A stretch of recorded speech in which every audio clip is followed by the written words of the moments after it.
Welcome back. The countdown to summer is definitely on, but first, students have to get through finals, STAAR tests, and all the end of year pressure that comes with them. For a lot of kids, this can be one of the most stressful stretches of the school year. So this morning, we are talking about how parents can help make it a little easier. So with us now is Summer Rose from Communities and Schools of the Dallas region. Good morning, Summer. So good to have you here.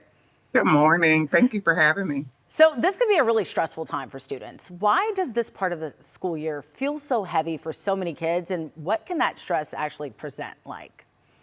Well, it can present as test anxiety. And so when we talk about the pressure that kids are feeling, it's a lot of demonstrated need that they need to perform well in order to reach the next level, in order to matriculate. And so this can be a real challenge for many of our students. And it often stems from the pressure to perform well. They might have a fear of failure or even may have had a past negative experience with testing that makes them nervous about how they're going to do now.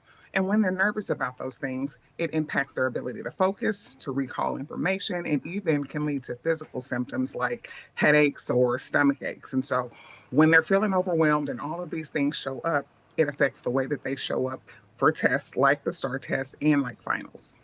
And a lot of parents, they see that stress and they want to help. They just may not always know the best way to do it. What advice would you give to them? We always talk to our parents about creating the calmest and most supportive environment possible, right? We want them encouraging their students to have healthy study habits. We want them to teach them how to break the material into smaller sections so it doesn't feel so overwhelming.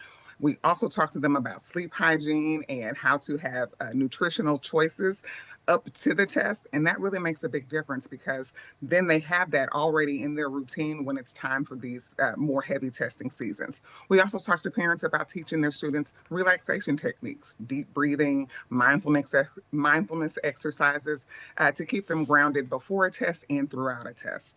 And I think the biggest piece of advice that I can give parents about supporting their students is making sure that their students understand that their worth is not defined by a test score, right? Their performance on one single test does not mean that they are less than, right? And so helping our kids to internalize that message really can reduce that pressure. And then I want to shift the focus to the students. When it comes to test day itself, what can students do to walk in feeling a little bit more ready and confident? Preparation is key. They need to get a good night's sleep. They need to eat a healthy breakfast. They need to arrive at school on time. And think about that. When you are rushing, you feel all discombobulated. So when they arrive on time, they're able to get settled into their space. They can use some of this positive self-talk that we've been teaching them about. They can use some of those grounding and mindfulness techniques that we've been talking about, so that that really shifts their focus and they're able to be settled and ready for the day. And then just real quick before we let you go, how do you all help students overcome test anxiety? Yes, so CIS of the Dallas region, we employ site coordinators that show up to campuses every day that the students are there. We are promoting this educational and emotional readiness for all things school, right? So not just tests, but how they are building their confidence, how they are coming up with coping skills and strategies to be prepared for academic success. Awesome. Well, such a great conversation, especially this time of year when so many families are just trying to make it to the finish line. So, Summer, thank you so much for joining us. Thank you.